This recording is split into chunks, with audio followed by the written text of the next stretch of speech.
tout le monde! Aujourd'hui, nouvelle vidéo, je suis trop contente, c'est pas un format vlog, pour une fois ça change, je sais, j'en fais énormément mais j'adore. Ça fait maintenant 6 mois, enfin 5-6 mois que j'ai quitté mon CDI, que je suis uniquement que mon activité et je me dis que c'était important de vous faire un petit peu avancer un feedback qui s'est passé, est-ce que c'est positif, est-ce que c'est négatif, comment je ressors parce que j'étais toute stressée dans ma vidéo de janvier et une nouvelle aventure commence pour moi, je vous en parlerai ça en fin de vidéo pour cette vidéo où je reviens un petit peu sur toutes mes sources de revenus, qu'est-ce que je fais, pourquoi, pour qui, comment j'ai trouvé, etc. Je pense que c'était important pour moi même de pouvoir l'exprimer. Beaucoup de personnes des fois qui me posent des questions sur mon activité, comment démarrer le JC, des trucs comme ça et je me suis dit que c'était important d'y répondre en une vidéo. En fait, je me suis dit que si je faisais quelque chose en même temps, ce serait peut-être mieux, mais en fait, j'ai oublié que je savais pas faire deux trucs à la fois. On commence avec ma première source de revenus. Il faut savoir que quand j'ai quitté mon taf en décembre, ce n'était pas du tout ça qui me rapportait le plus. Il y a eu un switch, mais énorme.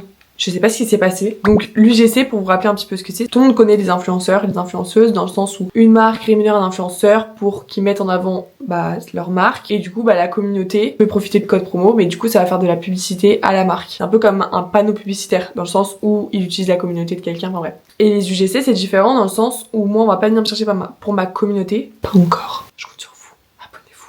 On va pas venir me chercher pour ma communauté, on va venir me chercher parce que j'ai une bonne façon de monter, ou je suis à l'aise à l'oral, ou je sais bien expliquer ça, ou alors par exemple les micro-trottoirs c'est mon truc. Du coup on va vous envoyer des produits et on vous rémunère par vidéo. Et après la vidéo est publiée normalement sur leur compte à eux, donc c'est pas à publier sur mon compte parce que c'est pas forcément la communauté qui les intéresse. Je sais pas si c'est assez clair, de toute façon au pire vous allez les chercher sur Google, vous me faites pas chier hein. Pourquoi je me suis lancée dedans? C'est à dire que je voyais déjà des gens se lancer un petit peu dedans, mais moi j'ai commencé il y a 1 an et demi, et au début on n'était pas énormément dans l'UGC, et en fait il y avait vraiment une distinction de ouf entre les trucs de bonne qualité et de mauvaise qualité, genre il y avait pas d'entre deux. Moi j'arrivais, je sais que j'allais pas faire du truc pro avec des appareils pro parce que j'avais que mon iPhone, et en fait je me suis rendu compte que je pouvais faire quand même des trucs de fou. J'ai jamais contacté une marque pour faire de l'UGC. Je sais qu'il y en a plein qui le font. Moi ce que j'ai fait, c'est que j'ai pris tous les produits de chez moi et j'ai fait des vidéos. J'ai fait des vidéos tests, j'ai fait des vidéos ça je mets en avant, et en fait j'ai constitué mon portfolio, donc mon portefeuille que je peux présenter aux clients. Et après en fait je me suis mis sur toutes les plateformes qui existaient parce que c'était vraiment le début des plateformes. Je me mettais sur les plateformes qui existaient pour l'UGC, donc je mettais toutes mes vidéos,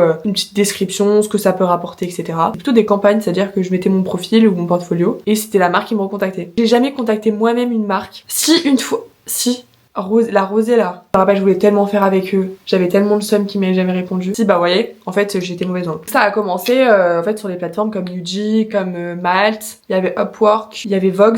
Et en fait je me suis mis vraiment sur ces 3 plateformes. Au début j'ai attendu quand j'en avais pas beaucoup, j'en avais peut-être 1 ou 2 par mois. Et je me rappelle j'étais tellement affolée, genre je pense que vous vous rendez pas compte à quel point quand la première marque m'a fait confiance c'était genre 200 € je crois la vidéo. J'étais mais affolée. J'ai stagné pendant 6 mois. Il y a eu avant l'été l'année dernière, ça a envoyé de fou. Après je vous jure j'ai stagné de malade. Genre j'avais pas forcément de contrat. Entre genre septembre et le moment où je suis partie de mon CDI, j'avais pas trop de contrat. Et quand j'ai arrêté mon CDI, il y a eu un truc qui s'est débloqué, je sais pas. Mais là, je vous jure, c'est devenu ma source de revenus principale. Dites-vous que j'ai plus de 50 vidéos par mois à tourner UGC. C'est une dinguerie. Je vous jure, c'est une dinguerie. Quand je vois 5 ans, je me dis on a 30 jours, c'est-à-dire que je monte au moins 2 vidéos par jour. Je publie énormément déjà sur mes réseaux sociaux. Je sais qu'il y en a plein qui font l'UGC pour pas publier elles-mêmes, mais moi, j'adore publier sur mes réseaux, donc je publie plein de choses. Et en fait, plusieurs marques, des chasseurs de tête, je pense que ça se dit comme ça, hein, chasseurs de tête qui ont trouvé mon portfolio, qui ont trouvé les vidéos que je postais moi-même ou mes micro-trottoirs. Faut savoir que je commençais déjà les micro-trottoirs. Donc je travaille pour un grand groupe commercial où en fait je me déplace tous les mois et c'est 5 vidéos pour eux. Là récemment j'ai été contactée et j'ai signé pour un nouveau média qui va démarrer sur Lyon. Du coup c'est moi qui vais être pas égérie hein, mais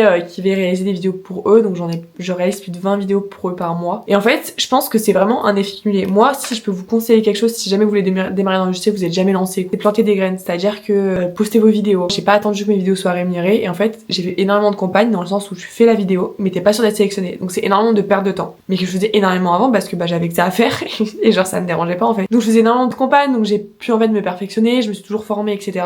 Toujours se mettre visible. Moi j'ai toujours actualisé mon portfolio, surtout les plateformes je l'actualise de fou parce que en fait le jour où par exemple j'ai le contrat là qui va démarrer avec le média lyonnais, j'avais changé mon portfolio le matin même, j'avais réactualisé mes photos et ils me contactent l'après-midi. Comme quoi genre je vous jure tout est aligné. Bref, moi si je peux vous donner un conseil si vous voulez commencer dans l'UGC, c'est vous avez pas besoin forcément de commencer avec des marques, commencez avec des produits chez vous, perfectionnez-vous au montage et apportez un truc en plus. C'est-à-dire qu'il y a tellement de créatrices UGC aujourd'hui que si vous avez pas ce petit truc en plus, vous allez stagner, vous n'en vivrez jamais. Moi à un moment j'ai cru que ça allait être fini, genre. Enfin, moi, ce qui fait ma force, c'est vraiment les micro-trottoirs. Genre, dites-vous que c'est le truc que je déteste faire. J'ai une angoisse des micro-trottoirs. Il y a ça, mais vu que moi, je suis quelqu'un de très, à l'aise. C'est-à-dire que je suis pas timide de premier abord, ça me dérange pas d'accoster des gens dans la rue. Mais quand je suis avec quelqu'un, ou même toute seule, j'accoste les gens, je suis à l'aise en public. Je suis pas du tout la timide.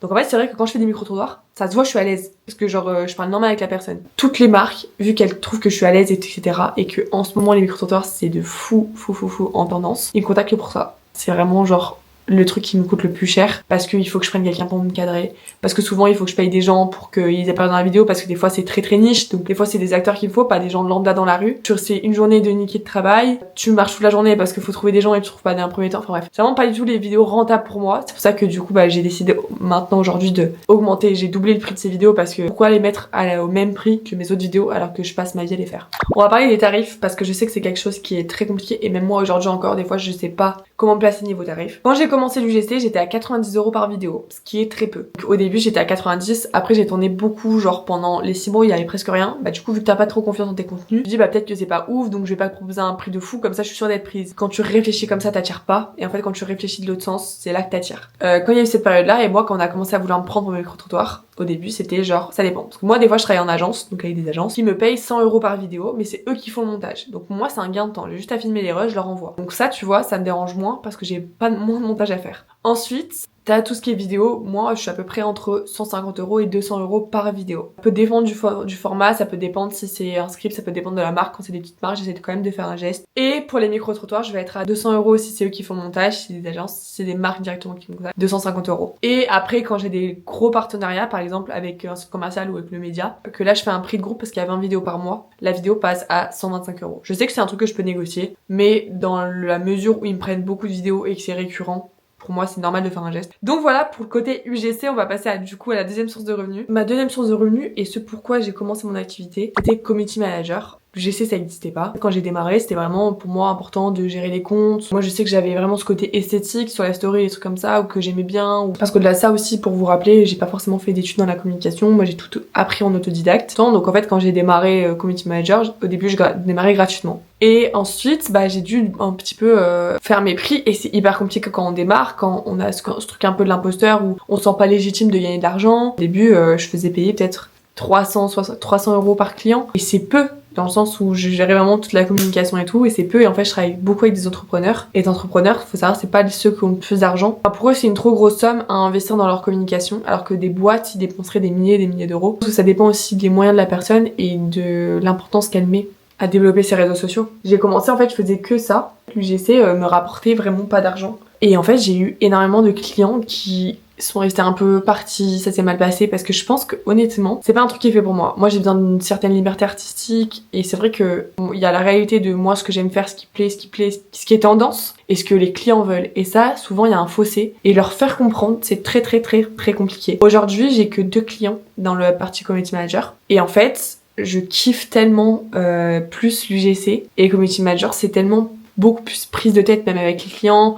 Alors c'est pas là où je m'éclate le plus, mais c'est quand même un truc que j'aime bien. Si je faisais que l'UGC, je pense qu'à un moment ça me saoulerait, et inversement si je que community manager je pourrais pas. La plupart des choses que je produis avec mes clients c'est vraiment des vidéos parce que c'est ma spécialité, donc en vrai pour moi je compte comme l'UGC, c'est juste qu'il y a vraiment ce côté aussi écrire les posts et trucs comme ça. C'est vrai que ça m'intéresse beaucoup moins qu'avant. Quand on trouve dans quoi on excelle et qu'on est bien, je trouve qu'on a plus du mal après à faire des trucs qui nous intéressent le moins, où on se sent moins confiante. J'ai raté mon liner. Je me suis tournée énormément vers les auto-entrepreneurs, les petites entreprises, parce que pour moi c'était un choix de se dire qu'aujourd'hui ces gens-là ils n'ont pas forcément de l'argent pour payer une agence pour la communication. Je me suis dit c'était plus intéressant en tant que freelance de travailler avec eux. Alors je sais que c'est pas forcément une entreprise qui a le plus de budget, qui vont être le plus ouverts sur quoi, qui sont un peu plus stressés, qui ont moins ce truc d'habitude. Et c'était ok parce que moi aussi quand j'ai démarré, je me dis je démarre, il démarre aussi. Il y a vraiment ce truc où je peux comprendre et que moi aussi je suis auto-entrepreneur, qu'on peut se comprendre et on peut échanger sur plein de choses. Pour moi c'était important de travailler avec des entreprises qui me ressemblaient, donc là je sais que je travaille avec une friperie parce que j'adore le concept, j'adore la personne. Enfin j'ai déjà travaillé avec des clients, je vais pas les citer, mais c'est horrible parce qu'il y avait aucun respect, limite des insultes par message. Ça m'a beaucoup traumatisée dans le sens où en fait c'est un contrat qui me rapportait beaucoup. à un moment où je pouvais trop négocier, etc. C'est un contrat qui me rapportait de l'argent. Et au lieu de m'écouter, de me respecter, je continuais ce contrat alors que j'en devenais malade. Genre, j'étais stressée H24 à chaque fois que j'avais un message sur WhatsApp, parce que moi je travaille sur WhatsApp. Angoissée, je sais pas comment vous dire, genre je me décomposais, rien n'allait, fallait tout reprendre à chaque fois, enfin bref. Alors, au lieu de couper, il y avait vraiment ce truc où je me suis pas écoutée. Je m'en veux vraiment aujourd'hui de me pas m'être écoutée parce que au final, genre j'ai coupé ce contrat mais quelque chose de mieux est arrivé. Et il m'est arrivé pareil pour le GC récemment parce que j'ai passé un entretien avec une entreprise, je vous ai dit dans le dernier vlog si vous avez suivi, une entreprise de vélo sur Lyon. Et ils ne m'ont jamais recontacté. Ils m'ont pas dit si c'était bon ou pas bon, bref, un peu de non-respect. Je trouve que c'est normal de dire oui ou non, au moins pour la personne. Et j'ai pas relancé parce que franchement, ça me passe au-dessus. Et en fait, je me dis, en fait, tant mieux qu'il m'ait pas pris, qu'il m'ait pas répondu, parce que sinon j'aurais pas pu avoir ce contrat-là que je vais démarrer là, début juin, je vais démarrer avec ce média à Lyon. Et je me dis en fait, tout arrive pour quelque chose, donc au final, je pense que si on s'écoute plus, on attire plus de choses positives. Parce que si j'étais restée avec eux, après t'attires pas pareil, enfin, que si j'avais pas changé le contrat avec eux, toujours autant stressée et je vivrais pas mieux mon activité. Pour moi, c'est impossible d'être en stress et pas bien pour un taf. Et maintenant j'ai pris le recul, ça m'a mis franchement, ça fait 2 ans et demi que j'ai mon activité. Ça a mis au moins 2 ans avec ce que je capte ça. Et aujourd'hui, je suis hyper épanouie dans mon travail. Bref, je me perds là, on parle du community manager. Comment j'ai démarché mes clients? On va dire que moi, je me suis tournée vers les plateformes Malt, je crois, et Upwork, parce que Upwork, j'utilise de fou. C'est la plupart du temps soit des notifs, mais jamais pareil contacter quelqu'un pour faire sa com. Justement avec la friperie. Ça fait déjà 1 an et demi quoi. Dites-vous, c'est la première à m'avoir fait confiance entre guillemets, parce que c'est vrai que j'avais un peu d'expérience, mais j'avais pas non plus de grosse expérience. Je trouve qu'on rencontre des gens qui nous font confiance et qui nous permettent d'avancer, quoi. Je sais pas exactement combien de... Je pense que ça doit me prendre par client à peu près 1 ou 2 jours par semaine. Ça va ma chérie? Ça va et toi? On va faire à midi que t'es pas là? Oui. Ma mangue! On va dire que je gère à peu près 3 comptes. Je pense que j'en ferai pas plus. C'est pour ça que j'aime bien faire les 2 avec UGC. C'est un métier où même le week-end, faut être présent parce qu'on sait jamais ce qui peut se passer. Donc en fait, j'ai jamais vraiment de coupure. Il y a pas des jours où je travaille pas. Il y a pas un jour où je vais me dire je ne bosse pas aujourd'hui. Parce qu'il y a toujours ça doit finir. Et moi-même, je pourrais prendre un jour très bien. Mais sauf que je me dis, si j'avance là aujourd'hui, demain je suis plus tranquille. On va dire que j'ai des journées plus chill, mais je travaille tous les jours. Et alors là, franchement, vous l'auriez pas vu venir, mais je fais de la traduction.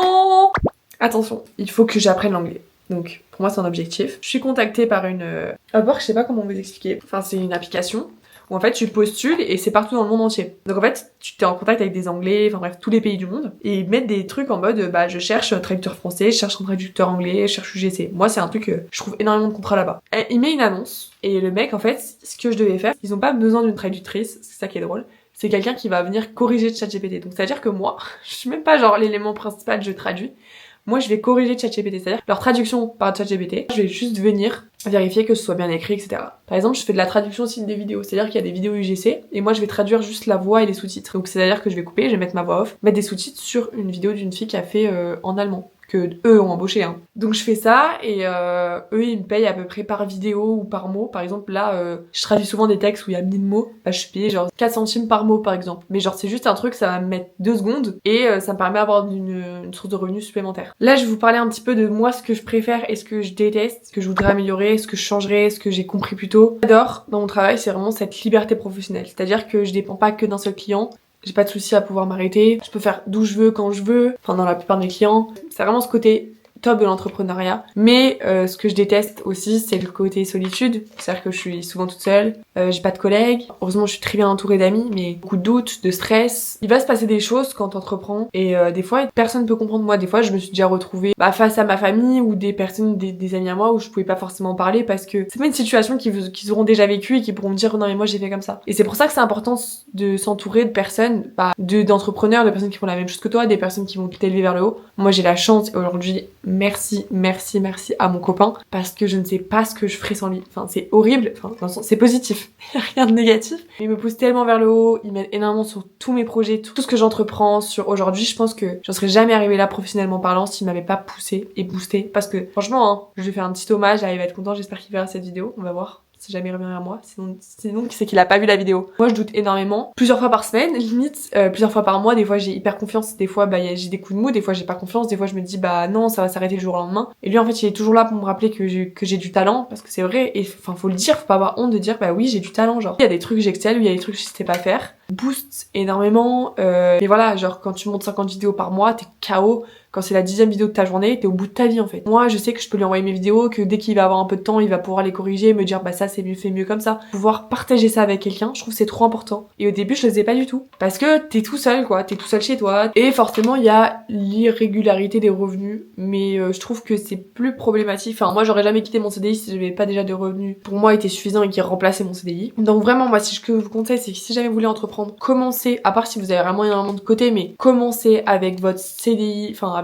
ou un travail à mi-temps pour vous enlever la charge mentale de se dire il faut que je ramène un salaire, il faut que je paye mon loyer. Même moi, j'étais chez mes parents et je me disais quand même la même chose parce que pour moi c'était important de rester indépendante, de pouvoir me payer tout ce que je voulais, de pas en fait quémander les clients parce que je vous jure ça se voit. Alors que quelqu'un qui a confiance et qui est pas en manque de contrat, moi je vais jamais relancer un client. Le client il m'oublie, le client il me passe sa vidéo, je vais pas le relancer. Ciao, ça passe à autre chose. Mais du coup s'il veut pas, tant pis, je vais pas courir après. Et en fait, je jure que quand vous avez un CDI et un salaire qui tombe, tu seras toujours déçu de perdre un contrat. Mais tu te diras toujours, bah j'ai mon CDI, donc je vais faire passer ma santé mentale en premier. Pourquoi? Parce que je suis pas obligée de prendre ses clients. Genre, c'est pas grave, ça va être à plus de temps, mais c'est pas grave.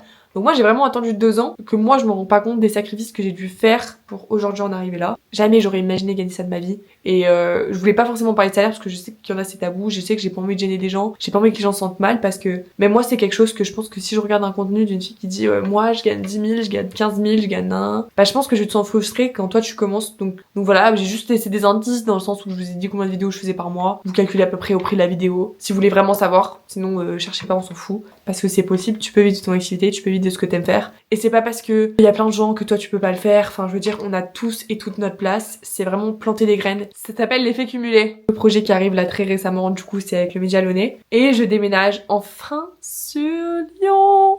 Je vais être lyonnaise, les gars. Je vais être lyonnaise. Donc là, je cherche activement un appartement, donc un T3 sur Lyon. On est le 1er juin. Donc je vais vous vlogger tout ça, ça sera dans le vlog de juin. J'espère déménager sur juin. Vraiment, j'espère au plus profond de mon âme. Une nouvelle aventure commence sur Lyon. Donc je suis trop contente. Merci. Vraiment merci. Même si on est que 131. Et je veux dire, pour moi, c'est énorme. Je pense qu'on soit 131. Parce que de jour en jour, de semaine en semaine, il y a de plus en plus d'abonnés. Alors oui, c'est long. Et oui, des fois, c'est dur parce que je me dis, quelle est ma place dans tout ça? Est-ce que je fais vraiment le contenu que j'ai envie de faire? Non, je sais que j'ai envie que mon contenu il évolue parce que j'ai pas parlé de YouTube. On va parler de YouTube. YouTube, c'est dur de trouver sa place parce que quand tu vois des grosses productions, et moi je regarde uniquement des vidéos de grosses productions, bah c'est dur quand tu commences avec ta caméra, monter, en plus de mon taf, parce que je fais pas que YouTube. J'espère qu'en déménager sur Lyon, je vais pouvoir faire de plus en plus de vidéos, tester des endroits, tester des fast-food, en bref, comme j'ai pu faire au début, mais vraiment le faire à fond. Mon spécial pour tous mes copains, mes amis qui regardent mes vidéos et qui me font un retour parce que franchement ça me touche au plus profond. Genre je suis pour vous dire, je le fais pas pour l'argent parce que je ne suis pas du tout rémunérée et je pense que ça va mettre des années avant d'être rémunérée. Et vu que c'est un travail que je fais comme ça et que c'est moi en fait, c'est ma vie, enfin vraiment je vous dévoile ma vie, je vous dévoile tout, bah ça me fait plaisir que mes amis prennent le temps de regarder parce que pour moi c'est un soutien, même si forcément c'est pas un contenu qui leur plairait, peut-être que des fois ils ont pas envie de regarder la vidéo mais ils le regardent pour me faire plaisir. Bah je suis trop contente parce que je pense que ça me pousse aussi à continuer et des fois à pas arrêter. Donc voilà. Je vous remercie mes amis. Merci à tous ceux qui regardent la vidéo, qui lâchent des j'aime, qui me disent que c'est trop bien, même qui veulent pas trop commenter mais qui me disent après en privé. Je vous adore, je vous adore, je vous adore. Et voilà, c'est une fin de vidéo. Merci beaucoup d'avoir regardé cette vidéo, je vous embrasse. On se dit à mercredi prochain. Bisous.